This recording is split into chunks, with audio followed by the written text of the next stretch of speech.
Agora nós vamos dar continuidade, nós vamos dar um outro tipo de avanço, o avanço pela Unity.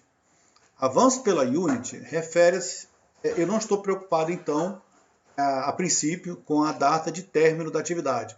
Estou preocupado com a quantidade de serviço que foi executado.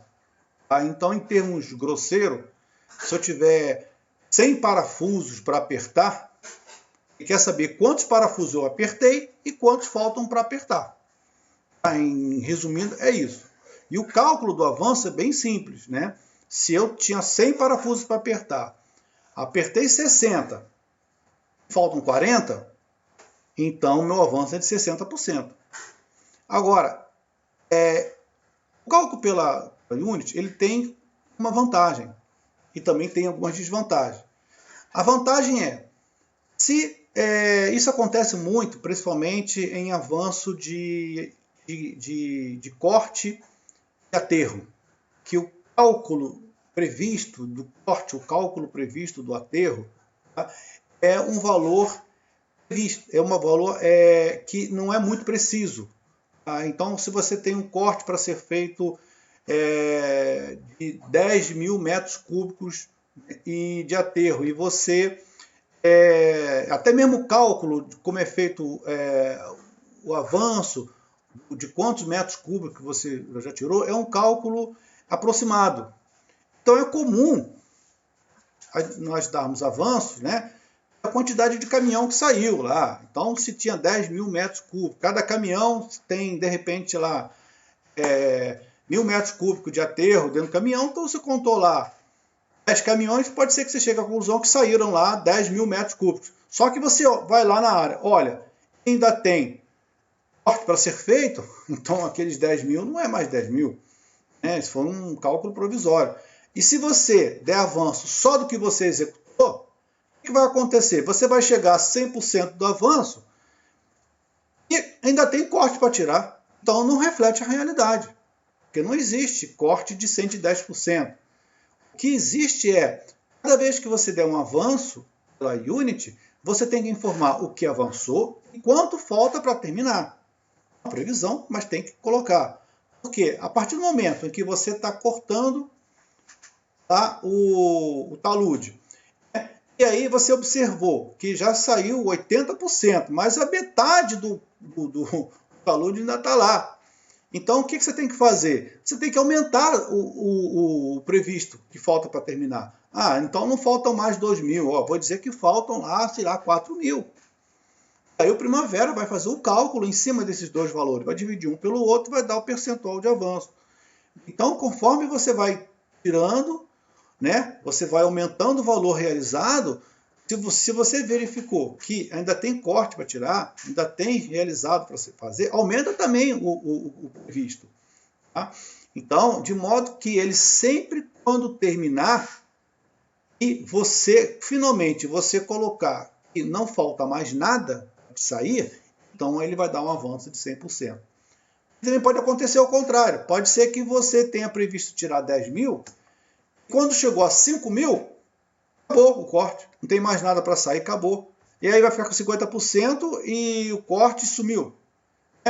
Não, você tem que dizer também que falta menos para sair. Então você avançou lá, você tirou lá, sei lá, 5 caminhões, né? 5 mil metros cúbicos. E aí você viu que terminou, você vai lá no que falta para terminar e você põe 0.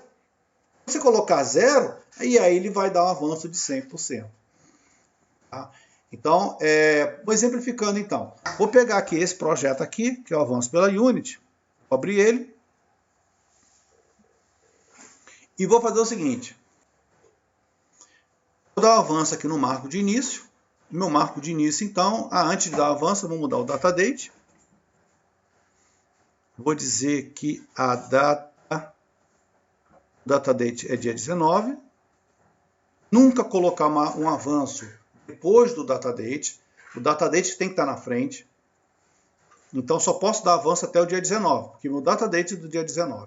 Vou dizer que o meu marco de início foi executado. Quando for clicar aqui, ele já abre e fecha o marco de início. Já colocou 100% e acabou. Não tem mais avanço para o marco de início. Agora vamos para a atividade A e vai ser um avanço pela unit. Ele está pela duração. Então, vem aqui em General e altero o tipo para avanço pela unit. O avanço pela unit, como eu já expliquei, é o avanço pelo esforço. Então, eu não vou mexer aqui em duração. Eu vou mexer no esforço. Ou melhor, nos recursos que fornecem um esforço. Então, vou marcar aqui a data de início. A data de início tem que ser aqui. Confirmo se a data de início é essa mesmo. A hora também. Eu sempre vou dizer que é a data prevista, mas poderia não ser isso na prática, tá? Agora eu venho aqui nos recursos e verifico que essa atividade tem um recurso chamado ajudante. Ele está trabalhando 5 dias, 8 horas por dia, 40 horas. Então, esse esforço aqui é por hora.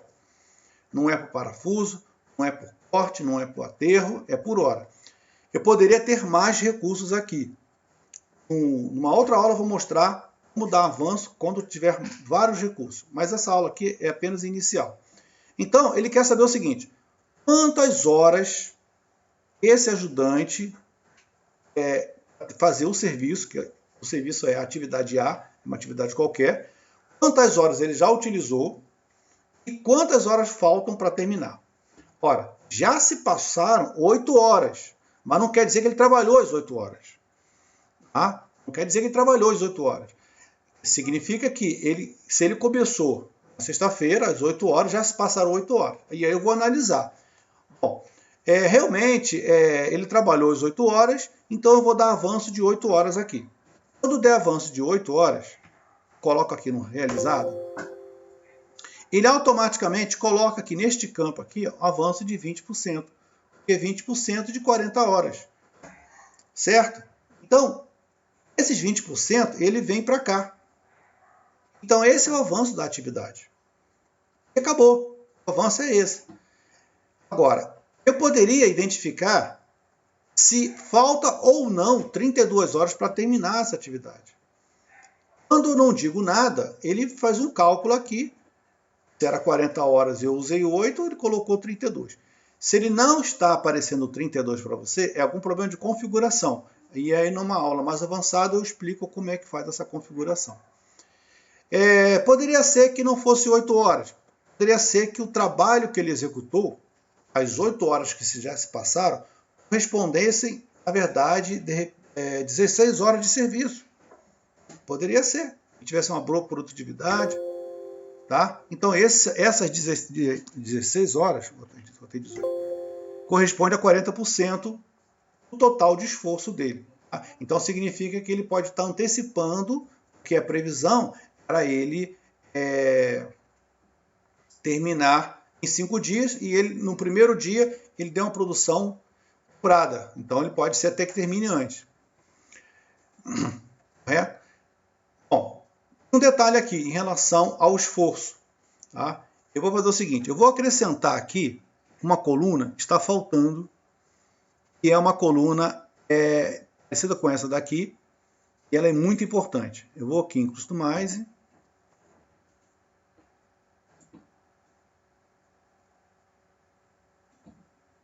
Essa aqui. Isso aqui que é o vilão da história. Se você não colocar ele pode te derrubar, atrapalhar todo o seu projeto. Então, repara só. Eu tinha previsto que ele ia trabalhar 8 horas por dia. E agora, do jeito que está configurado o projeto, ele está prevendo que vai continuar a trabalhar 4,8 horas por dia, diminuindo a produtividade dele. Ora, por que ele fez isso? Por que ele está dizendo que ele vai trabalhar menos do que estava previsto 8 horas por dia? E eu vou explicar por quê. Essa coluna aqui, Unit per Time, assim como essa daqui, ó, Unit per Time, ela faz parte daquela equação do planejamento. Lembra da equação do planejamento? A equação do planejamento são esses 3 campos aqui, ó, Original Duration, que é a duração 5 dias vezes 8 horas, dá um total de 40 horas. Certo? Acontece que as horas remanescentes, elas também são afetadas da mesma forma. O que eu vou fazer aqui?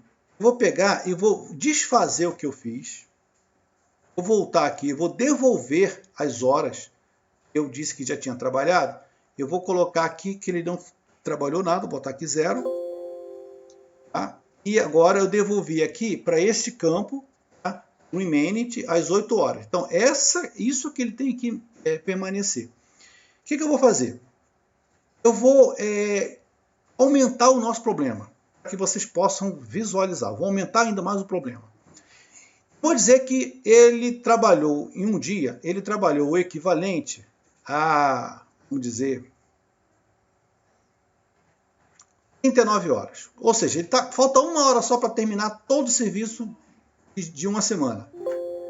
Certo? O que aconteceu? Ele está dizendo que vai terminar o serviço ainda no dia 22. Olha só, eu vou até efetuar o cálculo para vocês verem. Ó, vou efetuar o cálculo. Ele continua lá, ele passou para o dia 23. Eu já fiz 97%, 97,5%. Falta só 1 hora para terminar. E ele está dizendo, ó, hoje é dia 19. Ele está dizendo que eu só vou terminar no dia 23. É isso que é o perigo primavera. Esse é o bizu principal de todo o curso que nós estamos fazendo aqui. Você tem que analisar, porque está mal configurada a ferramenta, por causa da equação do planejamento. O que acontece? O detalhe todo é em relação às horas que faltam para terminar. Eu vou colocar mais uma coluna aqui.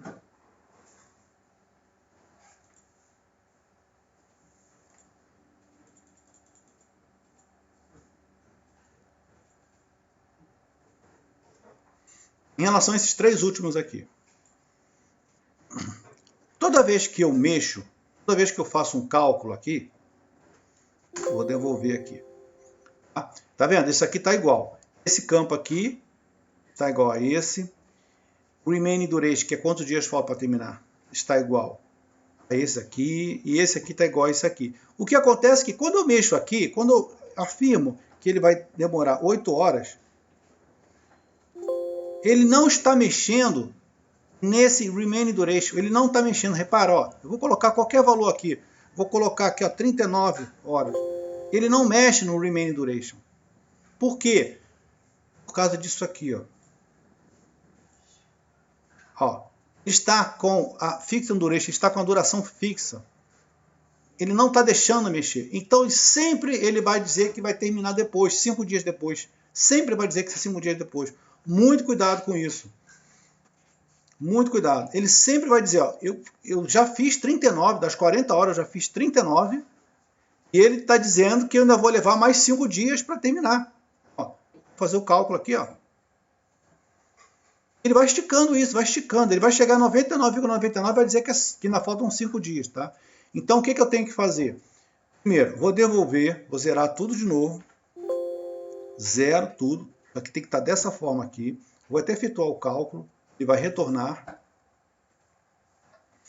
E antes de fazer o cálculo, não pode esquecer, tem que soltar a duração. Tem que chegar aqui e soltar. Eu vou fixar justamente a minha produtividade, aquelas 8 horas por dia. Vou fixar ela. De forma que ele mexe na duração. Duração remanescente, a duração que falta. Se eu estou executando uma atividade, a duração que falta não pode estar fixa. Não, ele sempre vai ficar com 5 dias. Então, o que eu vou fazer? Agora sim, eu vou aqui nos recursos, vou dar a mesma informação. Ó. Repara esse campo aqui, que está marcando 8 horas. Vou dar um avanço de 8 horas, avanço de 20%, faltam 32, o remanescente 4. Ó, diminuiu um dia. E aqui permaneceu, ó, 8 horas. Dá o cálculo. Pronto, ó, final do projeto, dia 22, está dentro do previsto. Se por acaso eu me enganei, não, ele trabalhou muito bem. Aqui, gente, não é a quantidade de horas que ele trabalhou. Aqui é a produtividade dele. Aqui, nessas 8 horas, poderia ser, sei lá, 8 parafusos, 8 metros cúbicos de concreto, poderia ser qualquer unidade. Tá? No caso aqui, como é ajudante, eu estou colocando hora, mas eu poderia estar com uma unidade de material, né? E estava referindo a 8 mil metros cúbicos de corte ou de aterro, certo? Então é nesse campo aqui que eu vou dar o avanço. Vou dizer quanto que fez de recurso nessa atividade. Então, se eu colocar aqui 16, ó, ele não mexe mais aqui, porque aqui está fixo. Ele está mexendo aonde? Nesse remaining unit. Ele está recalculando. Então, o que eu quero dizer? Vai trabalhar com unit. Antes de trabalhar com unit, você tem que chegar e fixar a unit per time, para que ele possa calcular a duração remanescente com tranquilidade. Ok? Vamos falar mais sobre isso em aulas para frente. Isso aqui foi só o início, certo? Então vamos encerrar aqui e vamos para a nossa próxima lição, que é o avanço pelo físico.